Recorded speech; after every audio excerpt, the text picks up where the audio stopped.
43페이지 봐봐요. 일로 와.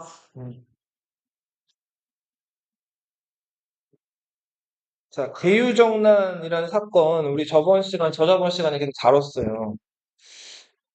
세종대왕 둘째 아들이었던 수양대군이 한 명의 신숙주 같은 사람들 도움을 받아가지고 정변을 일으킨 거죠. 여기서 지금 철퇴를 맞고 쓰러지는 사람은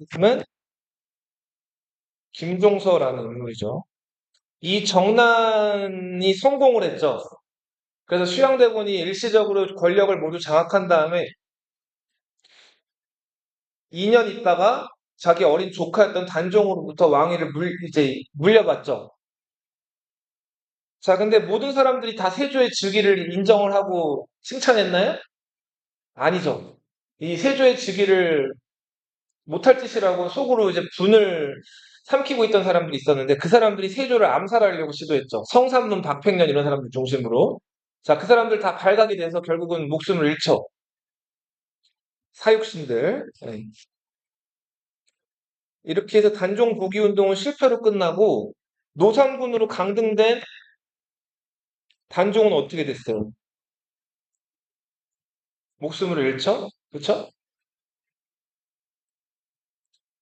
자, 이후에 세조 시절에 여러 가지 일들이 있었죠. 세조가 어, 저 일단은 그 공신들을 굉장히 좀 예뻐했죠.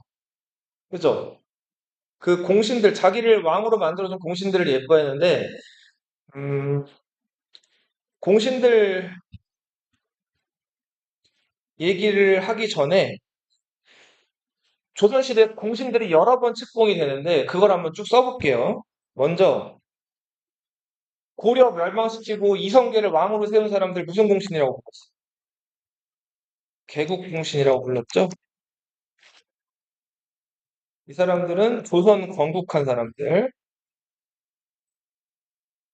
자, 그 다음에 1차 왕자의 난. 태종 이방원이 자기 배다른 동생들이랑 정도전 같은 사람들 제거하고 무인정사 1398년 무인년에 1차 왕자의 난을 일으켰는데 정사공신. 네.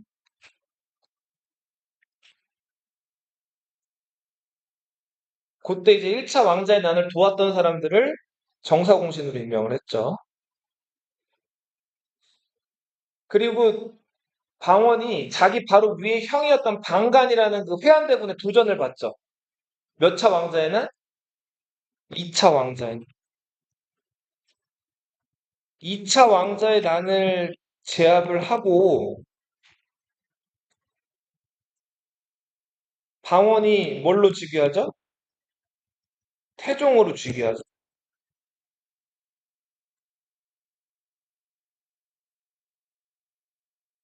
그 다음에 이제 수양대군이 중심이 돼가지고 김종서, 황보인 같은 고명 대신들을 제거했죠. 이게 무슨 정난이죠? 계유 정난.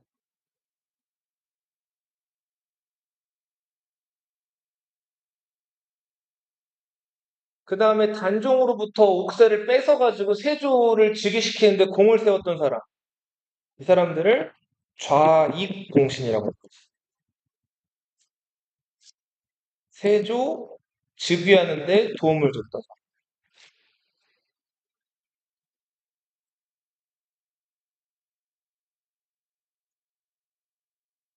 자, 우리 세조 때 함경도 지역, 함경도는 더 지금 북한에 있는 저 북쪽 지역이죠.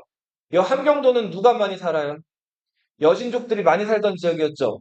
이 함경도 지역에서 해주는 건 없이 조선 정부에서 세금만 많이 걷어가니까 불만이 많았는데 그 함경도 사람들 불만을 이용해가지고 이시해라는 그 함경도 출신 사람이 반란을 일으켰어요. 그 이시해 난을 굉장히 세조가 어렵게 진압을 하는데 이시해 난 진압하는데 공을 세웠던 사람들을 뭐라고 불렀어요? 적개공신이라고 불렀어요. 함경도 반란, 이시해의 난을 진압했던 사람.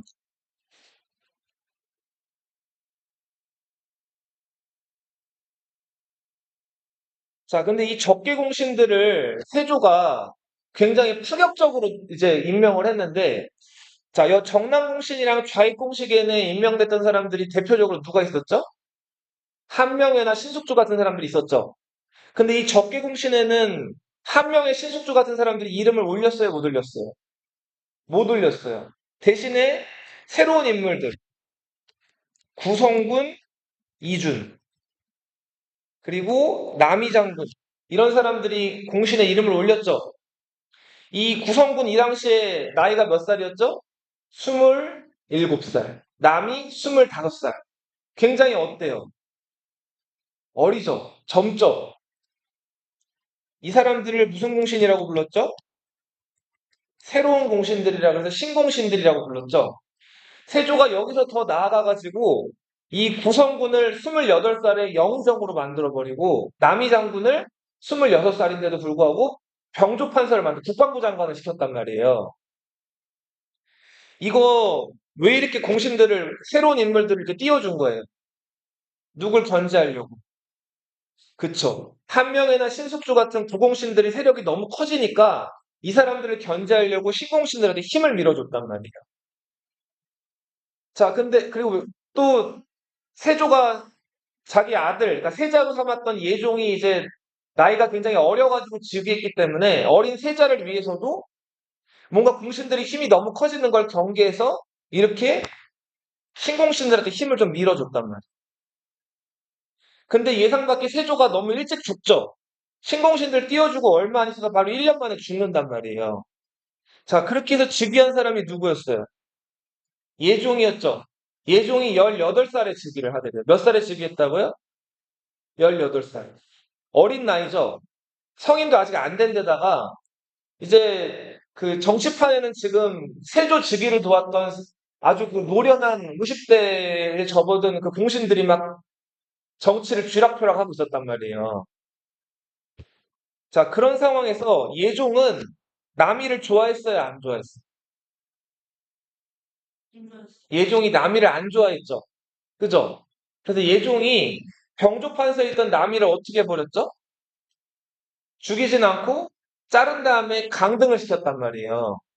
남이가 여기에 대해서 불만을 품고 유자광이라는 사람한테 그 불평불만을 다 토해냈죠.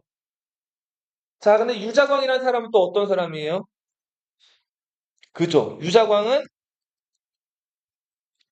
서자, 첩의 자식이었죠.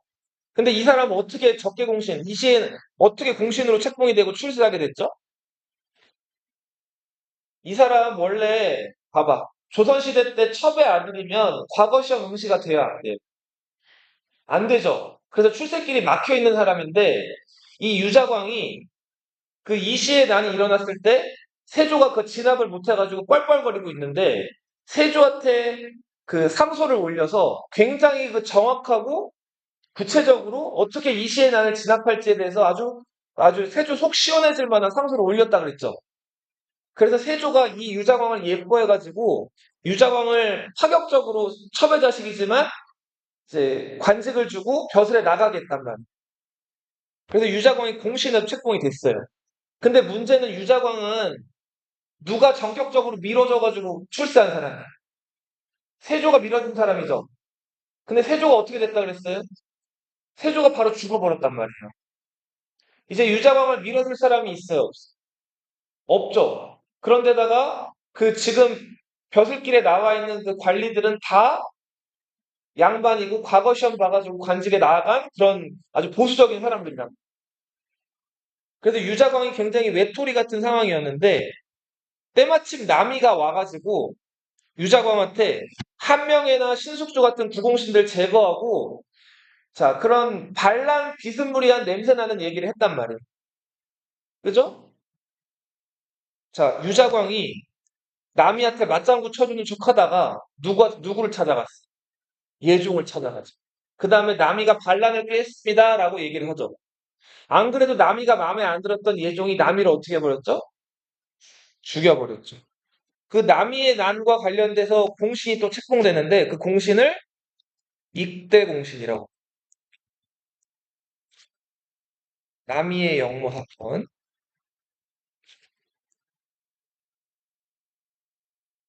공신, 1등 공신 책봉되면 땅을 150결을 받아요. 150결. 1결이 몇 평일까? 1결. 1결. 찍어봐. 7평 업, 15평 업, 이렇게 25평 업, 세 번만 더 가.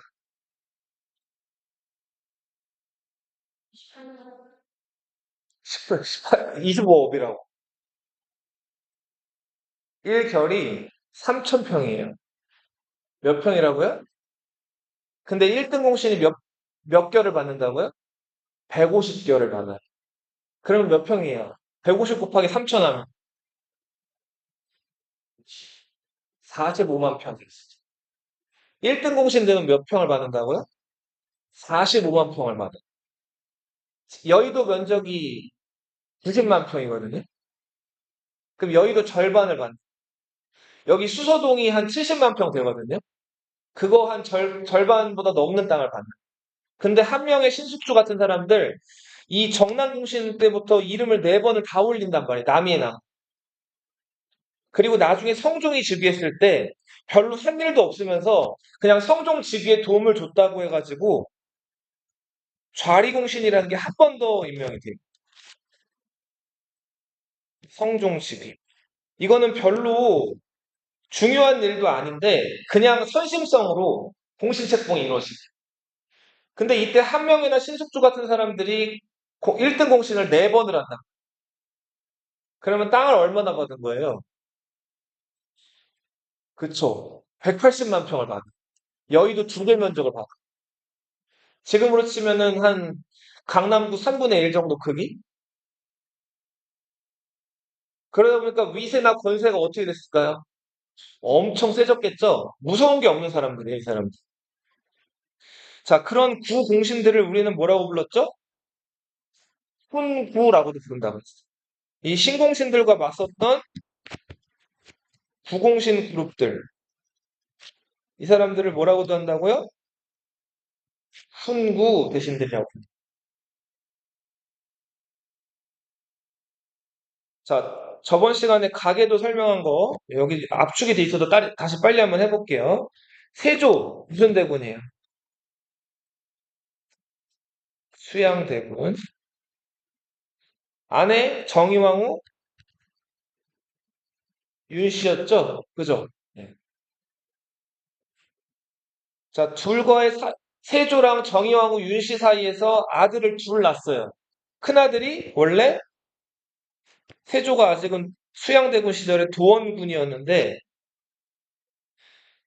아버지가 왕이 되니까 큰아들이 세자가 됐죠. 의경 세자. 둘째 아들이 예종. 예종을 해양대군이라고. 근데 의경 세자가 몇 살에 죽었어요? 20살에 죽었어요. 너무 어떻게 됐어요? 빨리 죽었죠? 그죠? 근데 20살에 죽기 전에 결혼을 했는데 그때 결혼한 부인이 세자의 부인이니까 뭐였을까요? 세자 빈이었죠. 성은 한왁의 딸이니까 무슨 씨? 한씨였어요. 이 의경세자랑 세자빈 한씨 사이에서 아들을 둘 낳았어요. 그 사람이 월산대군. 큰아들이 뭐라고요? 월산대군. 둘째 아들이 자을상군이었어요.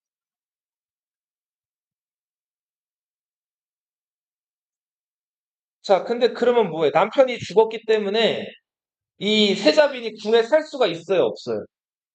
남편이 죽고 남편의 동생이었던 해양대군이 세자가 됐기 때문에 이제 더 이상 세자빈이 아니죠. 그래서 궁 안에 살 수가 없기 때문에 궁 밖으로 나가 살게 됐단 말이에요. 그래서 자식들 데리고 궁 밖으로 나가 사는데 그때부터 세자빈이라고 불리지 못하고 수빈이라고 부르게 돼. 무슨 한씨? 수빈 한씨. 근데 이 수빈 한씨는 미모면 미모, 공부면 공부, 못하는 게 없는 타입이에요. 굉장히 다재다능. 네. 그리고 이 남자 어른들도 읽기 어려운 한자를 척척 읽어내고 그 유교 경전이나 이런 것들을 막 마스터한 인텔리란 말. 근데 안타깝게도 남편이 일찍 죽어버렸어. 이런 경우에 남편이 일찍 죽으면 여자 혼자서 아들들을 키워야 되죠. 그죠? 근데 이럴 때 이 아들들이 잘못하거나 엇나갈 확률들이 좀 어떻게 될까요? 아버지가 일찍 돌아가시면. 너희 다 아들들이지. 그죠? 말 잘 듣는 경우도 있지만 말 안 듣는 경우들도 분명히 있을 거란 말이에요. 그 말 안 들을 때 엄마한테 혼나기도 하지만 누구한테도 혼나기도 해요. 아빠한테도 혼나죠. 네, 아주 따끔하게 혼나죠. 그죠? 근데 엄마 혼자 계신 경우들은 그 아빠가 할 수 있는 그 힘이라든지 물리력 이런 게 아무래도 아빠보다 부족하잖아요. 그러니까 버르장머리였거나 막 나가는 아들들이 그 엄마를 막 무력화시키고 막 마음대로 행동하는 경우들이 있단 말이에요. 그래서 남들이 막 손가락질도 하고 저 애비 없는 자식이다 막 이렇게 그렇게 얘기하면 안 되는데 자 그런 얘기 안 들으려고 이 수빈이 굉장히 아들들을 엄격하게 가르쳤어. 공부도 자기가 직접 시키고 말 안 들으면 어떻게 할까요? 수시로 회초리를 드는. 근데 봐봐. 수빈 입장에서는 세조랑 정의왕후가 어떤 관계? 수빈 입장에서. 세조랑 정의왕후가. 시아버지, 시어머니죠. 남편의 아빠랑 엄마니까. 근데 시아버지, 시어머니가 보기에 이 며느리가 좀 불쌍하죠. 자기 아들이 죽어가지고 일찍이 과부가 돼서 지금 궁 밖으로 나간 거잖아요. 그래서 자주 궁으로 들어오라 그랬어요. 초대를 해가지고. 그래서 맛있는 거 주고 불러서 안부 묻고 이랬다.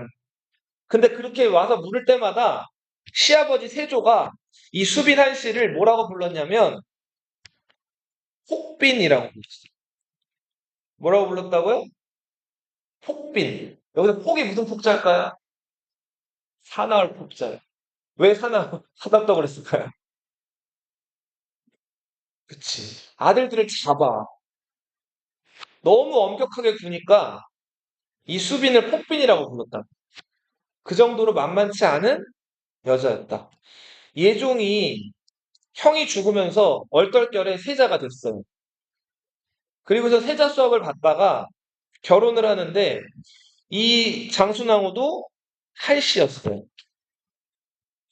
이 장순왕후는 누구의 딸이었다? 한명회의 딸이었어. 자, 요 앞전 상황 한번 기억해 보세요. 단종이 제거됐죠. 세조한테. 단종이 제거됐던 이유. 아버지 돌아가신 다음에 어린 왕이 즉위했을 때 할머니나 엄마가 지켜줘야 되는데 단종은 할머니 엄마가 다 어떻게 되셨어요? 먼저 돌아가셨죠. 그죠? 그럼 이럴 경우에 누가 지켜줘야 될까요? 단종은.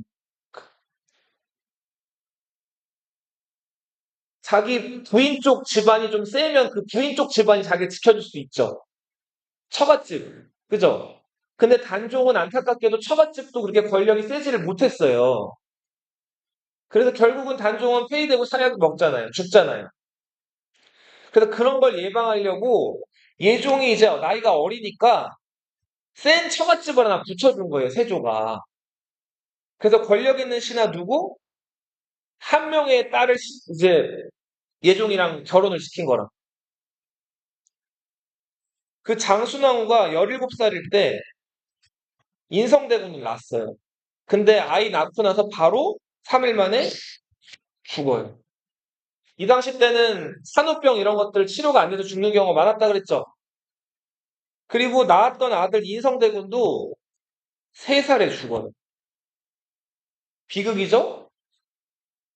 자, 그리고 해양대군이 이제 세자 시절에 후궁으로 들였던 여자가 이 한씨인데 이 사람도 안순왕후 한씨예요. 이 사람은 한 명의 딸이 아니에요. 한백률이라는 사람의 딸인데 예종과 안순왕후 한씨 사이에서 낳은 아들이 제한되고. 자, 근데 예종이 몸이 강했나요? 약했나요? 약했어요. 예종이 18살에 왕이 됐는데 19살이 되던 해에 발에 병이 났어요. 실록에는 뭐라고 나와 있냐면 족질. 족 발족자죠. 발에 무슨 질환이 있었나. 자, 그래서 이 예종이 즉위하고 1년 1개월 만에 죽는답니다.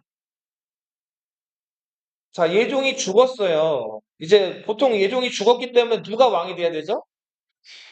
제한대군이 왕이 돼야 되는 게 맞죠? 자기 아버지 뒤를 이어가지고. 근데 제한대군의 이때 나이가 4살이었어. 몇 살? 4살짜리 왕 시키기는 좀 어때요? 많이 부담스럽죠? 그죠? 자, 당시 예종이 죽은 다음에 누구를 왕으로 정할 건지에 대해서 결정권을 가지고 있던 사람이 왕실의 제일 큰 어른 누구? 세조는 이미 죽었죠. 이거, 그죠? 정의왕후. 근데 이미 이때는 이제 자기 아들이 왕이 됐기 때문에 뭐라고 불렸을까요? 대비라고 불렸죠. 네. 이 자성 대비가 권한을 가지고 있었는데 자성 대비가 이렇게 쓱 보기에 자기 둘째 아들 예종의 아들 제한대군이 4살, 큰아들 의경세자의 아들 중에서 월산대군이 큰아들이죠? 얘가 16살, 자을상군이 13살. 누구를 선택했을까요? 자을상군을 선택을 하죠. 자을상군을 선택한 이유, 이 자을상군의 부인도 누구 딸이에요? 한 명의 딸이죠. 처갓집이 좀 어때요? 빵빵하죠? 그런 이유도 있었고, 다 큰 어른, 이제 16살이면 성인이 얼마 안 남았죠? 13살에 비하면. 13살짜리가 왕위에 오르면은 아직 어리기 때문에 보통 대비가 뭘 하게 돼요? 그쵸? 이거 기간이 더 길어지죠. 아무래도 조금 더 생각도 있고, 지금 당시 어린 불안한 왕을 좀 대신해가지고 그 든든한 가림막을 해줄 수 있는 할머니가 수렴청정을 좀 더 길게 하는 게 안정적으로 보고. 그렇게 해서 자을상군이 그 자성 대비의 선택을 받게 되고 왕위에 오르게 돼요. 이 사람이 조선의 9대 임금 누구다? 성종. 공예왕후 한씨죠? 그죠? 청주 한씨. 유명한 집안들. 자, 근데 문제가 생겨요. 성종이 왕이 됐는데 문제는 성종의 아버지는 왕이었어요?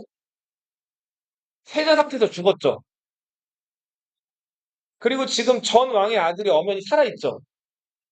이게 뭔가 좀 안 맞는단 말이에요. 그래서 이 자성 대비가 수렴청정 기간 동안에 제일 주력한 사업이 세자 상태에서 죽은 의경세자를 뭘로 높이는 작업? 왕으로 높이는 작업. 죽은 세자를 왕으로 높이는 거를 이제 추존이라고, 뭐라고 부른다고요? 덕종으로 높이죠. 조선시대 최초의 추존 왕이에요. 죽은 다음에 왕이 된 덕종. 그러면은 자연스럽게 덕종의 부인이었던 수빈한 씨는 뭐가 되게 돼 있어요? 왕비가 되게 돼 있죠. 왕후가 되게 돼 있죠. 이 세자빈 한 씨는 소혜 왕수로 올라가요.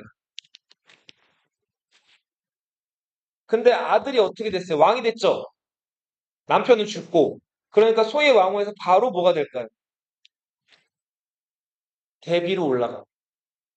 이 대비가 무슨 대비? 인수 대비. 따라 읽어봐 같이. 무슨 대비? 인수 대비. 자, 이제 서열을 정해야 돼. 지금 제한대군의 엄마도 그러면 뭐가 될까요? 그쵸. 안순왕후도 이제 뭐가 되는 거예요? 대비가 되는데 인해 대비예요. 자, 지금 대비가 몇 명이 생긴 거예요? 자성 대비, 인수 대비, 인해 대비. 대비가 몇 명? 세 명이죠. 이런 경우에 서열을 매겨야 되는데 서열이 누가 제일 높아요? 자성 대비가 제일 높죠. 제일 할머니잖아요. 그죠? 이 자성 대비는 뭐라고 불려요? 대왕 대비라고. 고동의 1등이에요. 세조의 부인이기 때문에. 근데 이제 문제는 누가 2등이 될 건가요? 원래 신하들 얘기는 이거예요. 원칙상으로는 누가 2등이 돼야 돼요?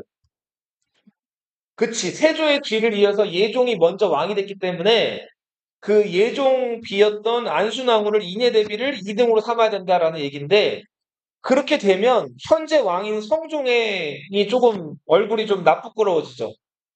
그래서 이 자성 대비가 성종한테 힘을 더 실어주려고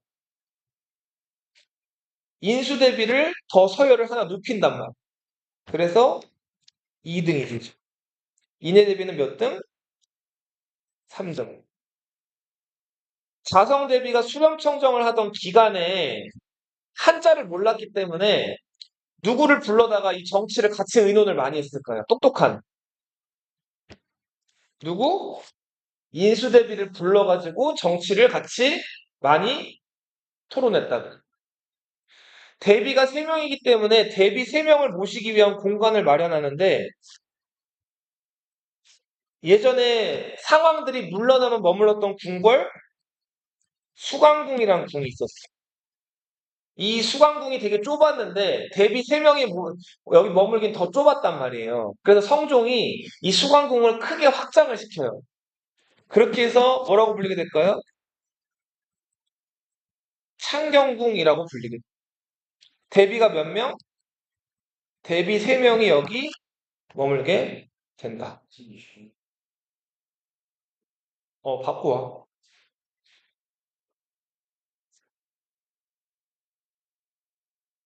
자, 44페이지로 가보세요.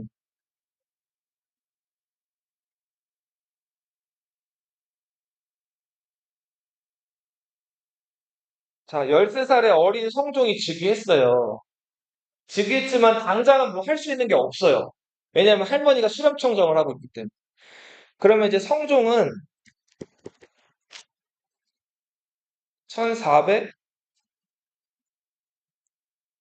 1469년에 왕이 돼서 1494년에 죽을 때까지 25년 동안 왕을 해요.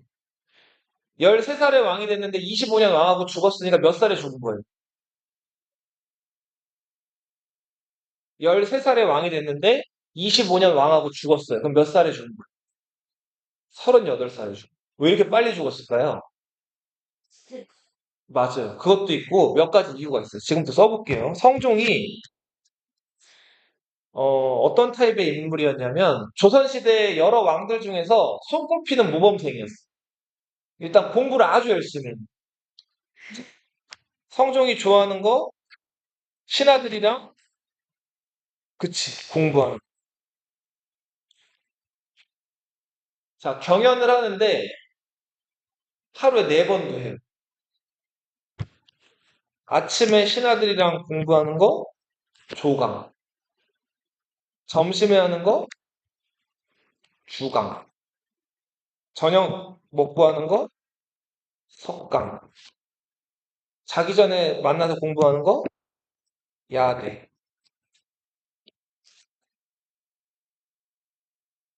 모범생.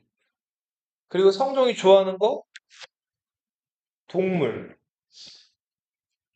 동물 애호가. 뭐 강아지, 고양이 할 것 없이 그 동수원에다가 이런 것들을 기르고 먹이 주고 하는 것들을 굉장히 좋아해요. 말도 좋아하고. 그리고 성종은 이렇게 모범적으로 열심히 공부를 하다가 한 번 무슨 딱 마음을 먹어요. 무조건 하기도 하고 이제 한 번은 풀어줘야 되죠. 그럼 이제 노는 거예요. 잔치를 열어 노는데 한 번 놀면은 1박 2일을 놀아요. 1박 2일 동안 뭐 할까요? 음주, 감. 낮에 요 시간에 이제 딱 잔치상 열기 시작해가지고 술을 먹으면 그 다음날 낮까지 먹는. 그치? 자, 이런 식으로 잔치를 아주 좋아했어. 그리고 이제 자다가 일어나가지고 술 깨면 또 뭐 할까요? 독서하는. 예? 요런 타입의 인간이야. 인간 사이 없네. 그죠? 어떻게 보면. 그런 식으로 굉장히 좀, 어, 어떻게 크게 흠집 잡힐 만한 일을 안 하는 그런 모범적인 군주가 이 성종이. 자, 성종이 이렇게 재위 기간 내내 이제 왕노릇을 하다가 어, 성종 이제 7년, 13살에서 7년 지났으니까 이제 몇 살이 됐어요? 20살이 된 거죠. 20살이 됐으면 성인이죠. 수령청정이 이제는 끝나는 시기가 왔단 말이에요. 자, 이때 신하들 중 그 수령청정이 끝나는 시기가 왔는데 그 할머니 자성대비가 나 이제 수령청정 그만하겠다라고 얘기를 했어요. 할 만큼 했으니까. 이제는 왕이 주상이 컸으니까 직접 정치를 해야 된다. 자, 그러면은 신하들은 어떻게 해야 될까요? 할머니가 수령청정 안 하겠다 그러면 예, 그럼 빨리 이제 저 주상전하가 정치하셔야 됩니다. 이렇게 얘기할까요? 대비가 왕은 아니지만 지금 왕의 위치에 있는 사람이죠. 수령청정 시기에는. 그죠? 그러면은 왕 위에 있는 사람들과 신하는 군신 관계잖아요. 군신 관계를 결정짓는 한 단어가 뭐예요? 충이죠, 충. 그럼 충성스러운 신하라면 군주가 안 하겠다 그러면 어떻게 해야 돼요? 아니, 말려야 된다. 그 더 하셔야 된다는 식으로 말리면서 이걸 얘기를 해야 된단 말이에요. 그래서 신하들이 그렇게 나왔어요. 이런 것들을 이제 눈치상 그렇게 한 거죠. 자, 근데 자성대비가 한 번도 안 하겠다. 신하들이 한 번 더 얘기했어요. 자, 근데 자성대비가 또 안 하겠다고 한 거. 그럼 이제 세 번이기 때문에 신하들도 어떻게 해요? 그럼 뭐 주상전하가 20살 되기도 했으니까 그럼 이제 주상전하께서 친정을 하시면은 될 것 같다. 그럼 이제 성종도 이거를 쓱 받는 거예요. 그치. 눈치 보다가 이제 세 번째는 보통 받는 건데 이때 성종이 친정하는 거를 마지막까지 반대한 사람이 하나 있어. 누구? 한 명. 아직 살아 있었어요, 그때. 왜 이렇게 장수하셨어? 50대 후반, 고령이었죠. 그래도 이 당시 때면. 자, 대비가 수령청정을 계속 해야 된다는 거. 아직 지금 주상전하가 나이가 20살이 됐긴 했지만 그렇게 많지 않고 지금 조금 상황이 그렇게 좋은 상황이 아니니까 정치를 더 해야 된다는 건데 이거 조금 어떻게 한 거예요? 오바를 한 거예요, 약간. 충성심을 보이겠다고. 근데 왕인 성종 입장에서는 이거 기분 좋아요, 나빠요? 나쁘죠? 남들 다 하는 만큼 2번 정도 이렇게 뜯어 말리는 건 모르겠는데 3번까지 이렇게 나오니까 마음에 안 든 거예요. 그리고 나중에 성종이 요거로 꼬투리를 잡아요. 아니, 그때 친정 얘기할 때 3번이나 그걸 뜯어 말리던데, 그, 그건 좀 아닌 거 아니냐라는 식으로 얘기가 나온 거예요. 한명희가 또 눈치가 빠른 사람이라서 그때, 그럼 제가 물러나겠습니다 하고 벼슬 해서 사직을 한단 말이에요. 자, 나이도 많았기 때문에 이제 다시 조정해서 뭔가 불러준다는 거는 기대하기는 이제 어려운 상황. 근데 한명회는 물러나더라도 아쉬울 게 없어요. 뭐가 많아요? 재산이 많죠. 땅도 많죠. 그러니까 요금 있고 무서울 게 없었고 한명회가 자기 집 그 주변에 한강 남쪽에 굉장히 의리의리한 멋진 정자를 하나 만든다. 그 정자가 이거예요, 이거. 그쵸. 무슨 정? 압구정. 이 압구정이 얼마나 유명한 랜드마크였냐면, 우리 지금 저 삼성역의 랜드마크 하면 뭐예요? 54층짜리 무역센터가 있고 그 옆에 뭐가 있어? 코엑스가 있죠. 외국인들도 딱 알죠. 오면, 한국 오면. 그 랜드마크가 있다는. 이 당시 때 한국을 방문한 명나라든 일본이든 다른 나라 사신들도 임금을 만나러 가기 전보다 먼저 간다는 곳이 여기였어. 압구정. 자, 굉장히 압구정이 이제 화려하고 호화스러운 그 별장으로 좀 정자로 알려져 있어서 인기가 많았는데 이때 마침 명나라 사신 하나가 또 이제 조선을 방문해 온다는 거예요. 근데 조선 방문해서 임금 만나기 전에 다른 사신들처럼 또 어디를 가겠다는 거예요? 압구정을 가겠다. 한명회가 대담하게 궁에 들어가 가지고 성종한테 지금 그 명나라 사신이 오니까 이 접대 좀 잘 하고 싶으니까 그 이제 낮에 햇빛 비치지 말라고 쓰는 우산을 양산이라고 부르죠. 그죠? 차일. 이게 이제 햇빛 가리개예요.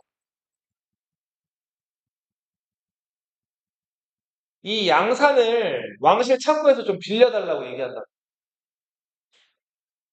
많이 무리하죠. 네. 왕이 쓰는 거라고. 왕이 쓰는 거를 신하가 지금 자기 그 명나라 사신 접대한답시고 개인적으로 빌려달라고. 이게 어떤 상황이에요? 굉장히 무리하고 싸가지 없는 상황이죠.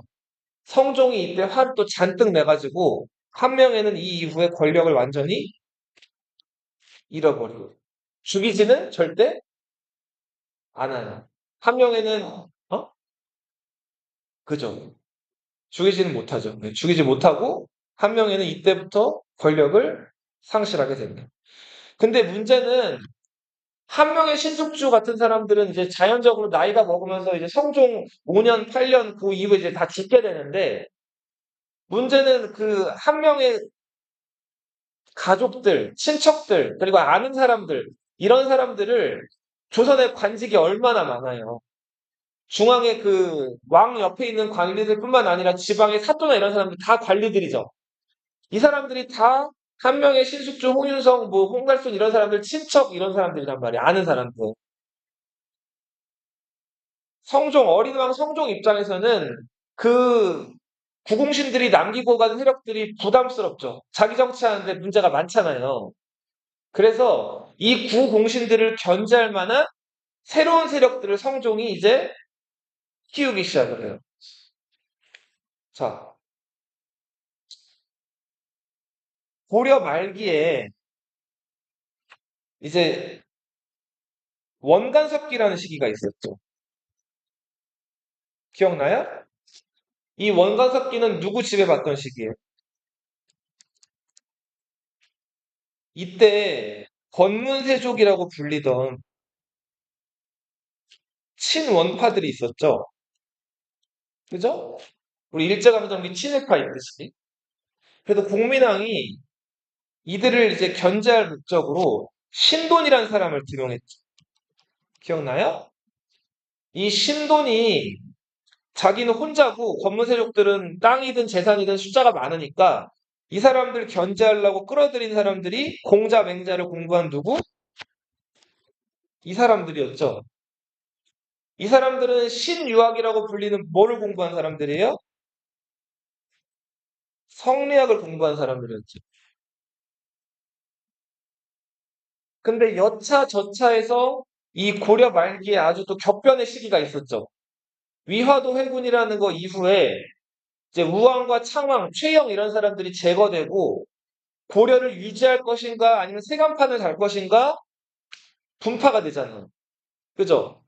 이때 새로운 왕조를 건설하자 이런 사람들을 급진파라고도 불렀고 뭐라고도 불렀어요. 혁명파라고도 불렀죠. 대표적인 인물들이 정도전, 조준, 남은 등등 이런 사람들이었죠. 권근.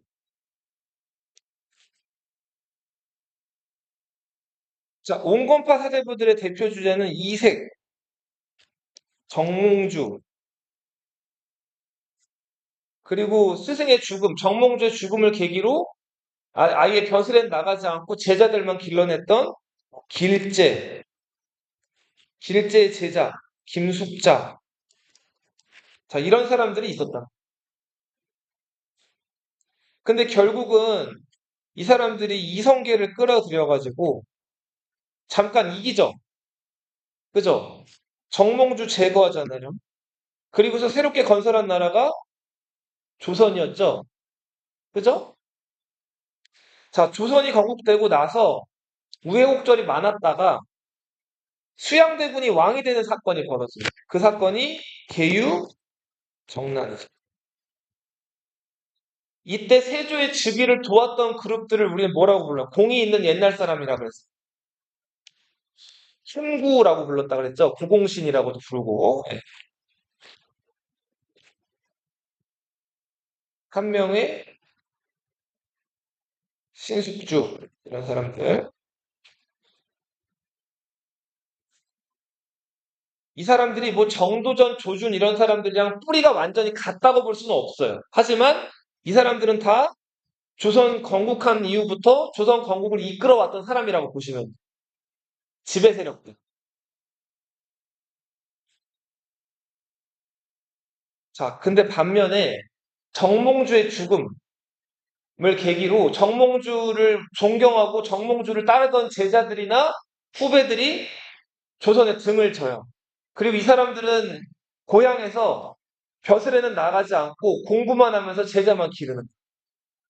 그 아까 말씀드렸던 대표적인 인물이 길제라는 사람이었고 김숙자라는 사람이었어요. 자, 근데 김숙자의 아들이면서 제자였던 인물로 김종직이라는 사람이 있었어요. 누구? 따라 읽어봐. 누구라고요? 김종직. 이 김종직은 김숙자가 자기 아버지면서 선생님이었는데 이 이색 길제 김숙자의 학통을 이어받아가지고 성리학을 제대로 공부한 사람.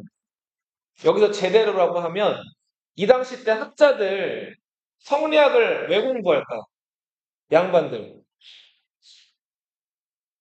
벼슬 나가려면 뭐 합격해야 돼? 과거 시험 합격하려고 그 용도로만 공부를 한 거예요. 너희 국어, 영어, 수학 왜 공부해요? 수능 잘 보려고 공부하죠? 그 대학 가려고. 그죠? 그 좋은 직장 얻고 그러려고 공부하는 거 아니에요. 그죠? 근데 국어, 영어, 수학이 그 수능에 출제되는 거 외적으로도 원래 굉장히 좀 규모, 이렇게 뭐랄까, 범위라든지 이런 게 큰 학문들이죠. 그죠? 국어도 수능 출제되는 거 외적으로 원래 해야 될 것들이 많잖아요. 국어 학문 자체가. 그쵸? 시험 공부 위주로만 공부를 하다 보면 폭넓게 그 과목을 잘 이해할 수 있기가 어렵죠.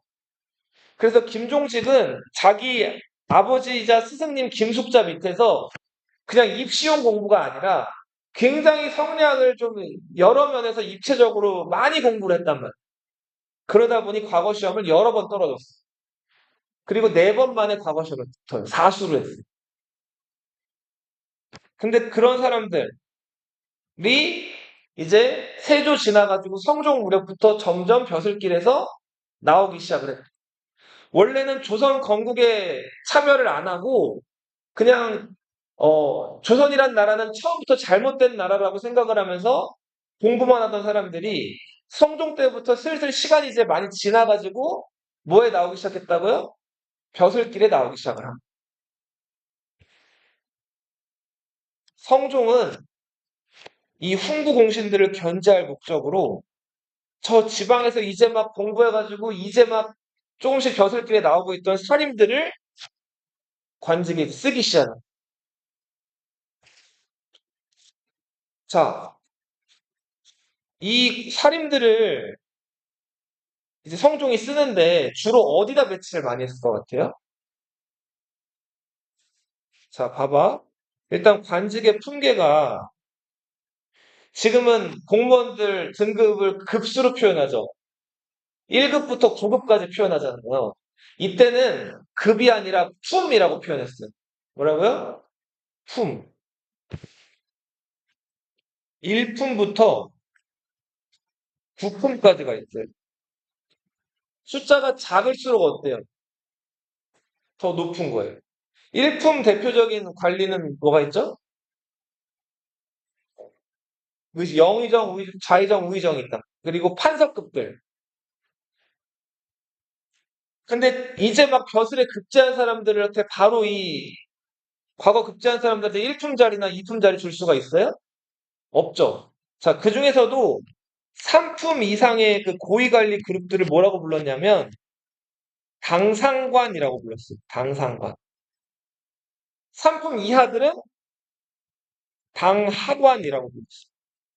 조선시대에 출세를 했다 못했다의 척도는 당상관이 됐냐 안 됐냐. 당상관 중에서도 더 출세한 사람들, 영의정, 좌의정, 우의정 그 세 손가락 안에 들면은 정승에 들어갔, 정승, 재상에 올라갔다 그러죠? 근데 아무튼 보통은 당상관까지 올라가면 3급 공무원 이상이 된 거라서 출세한 거라고 봤다. 자, 이 당상관 이상의 그룹들을 보통은 큰 신하다라고 해서 뭐라고도 불러요? 대신. 근데 이 당시 이 성종 초반의 대신들은 다 누가 차지하고 있었을까요? 얘네들. 누구? 홍보 공신들이 다 이걸 차지하고 있었단 말이에요.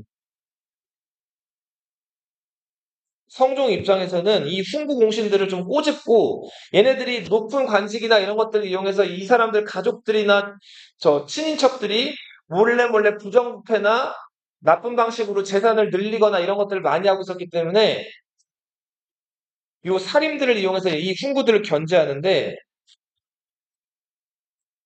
이 당 하관 자리 중에서 네, 사헌부, 사간원, 홍문관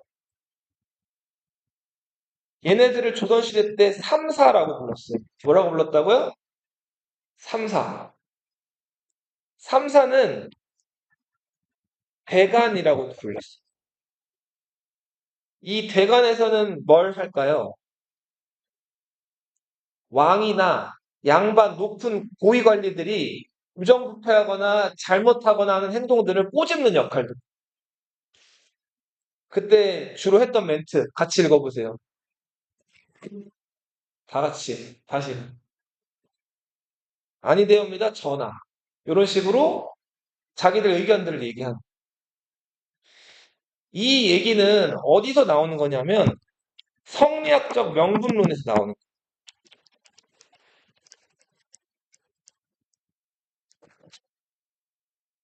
성리학에서는 군주가 잘못하면 신하가 군주를 가르쳐야 된다고 얘기해요. 그래서 바른 길로 이끌어야 된다. 그 바른 길을 뭐라고 부르냐면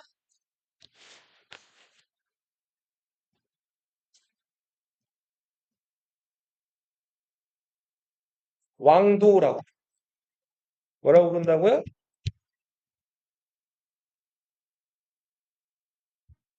그래서 바른 말을 해야 되는데 바른 말을 하지 않는 것도 뭐가 될까요?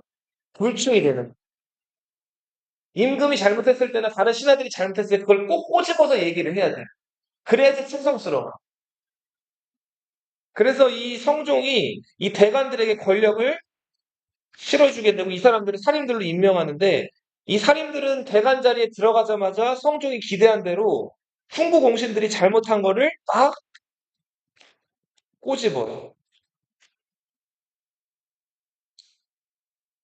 자, 그래서 성종이 왕이 되고 나서 이제 시간이 좀 흐른 다음부터 점점 이 훈구 공신들은 또 나이가 먹으면서 자연적으로 죽어서 사라지기도 하고 이들의 힘이 점점 더 어떻게 됐을까요?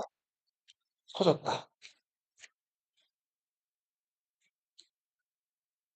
자, 그런 가운데 뭐 이런 일도 있었어요.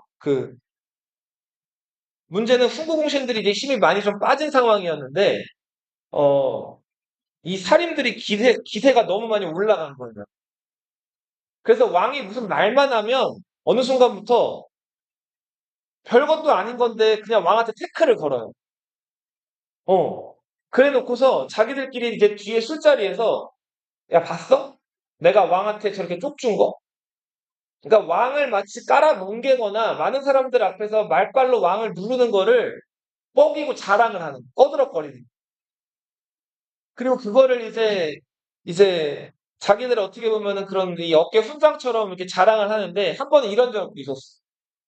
어, 흑비가 내렸어요. 4월에.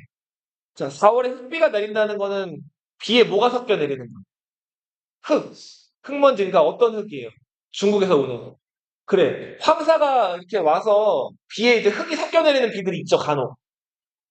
본 적 없나? 빗방울 내렸는데 막 흙이 떨어지는 거 같이 이렇게. 예, 예.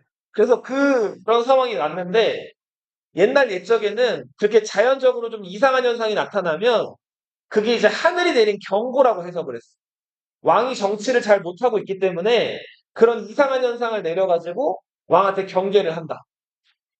자, 그래서 흑비가 내렸는데 그걸 이제 또 대간 하나가 임금님이 정치를 더 올바르게 하라는 하늘의 신호입니다라는 식으로 얘기를 하는 거예요.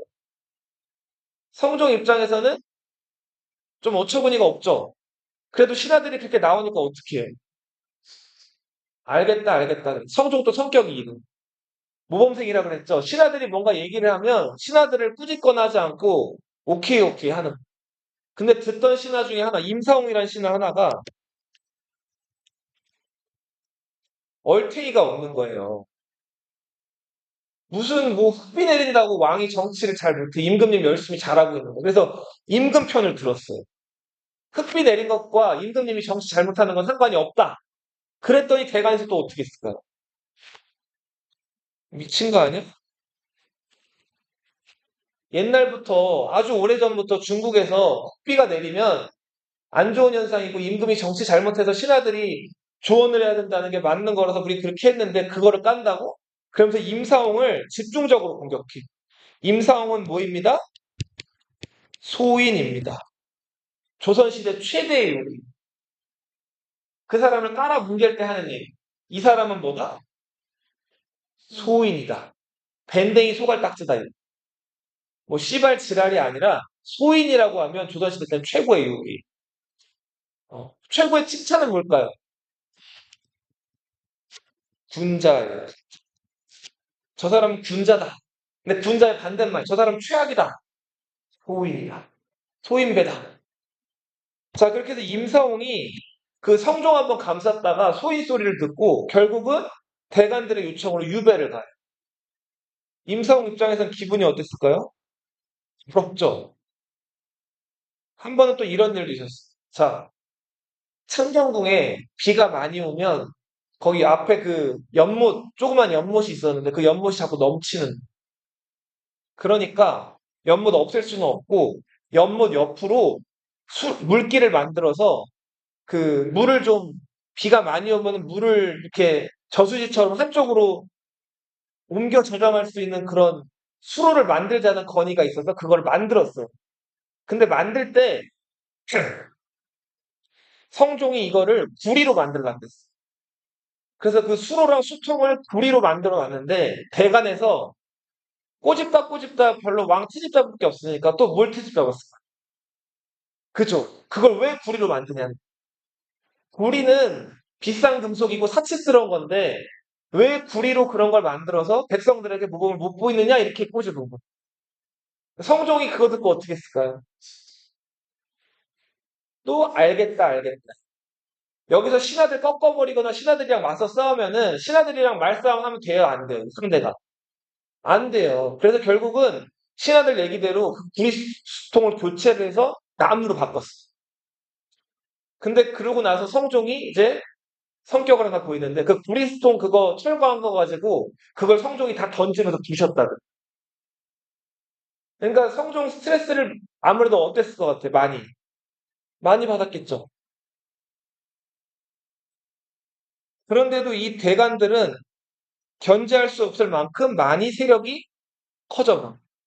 그런 와중에 성종이 스트레스를 또 푸는 그 유일한 몇 가지 안 되는 수단 중에 몇 가지 수단이 하나 있었는데 그 수단이 여자였어요. 성종이 여자를 아주 좋아했어. 그래서 자식이 그 여러 후궁들을 통해서 18남 4녀를 낳았어. 자식을 몇 명을 낳은 거야? 22명을 낳았어. 후궁도 엄청 많이 들였어. 10명 이상을 들였어. 그 여자 얘기를 다음 시간에 할게요. 여기까지.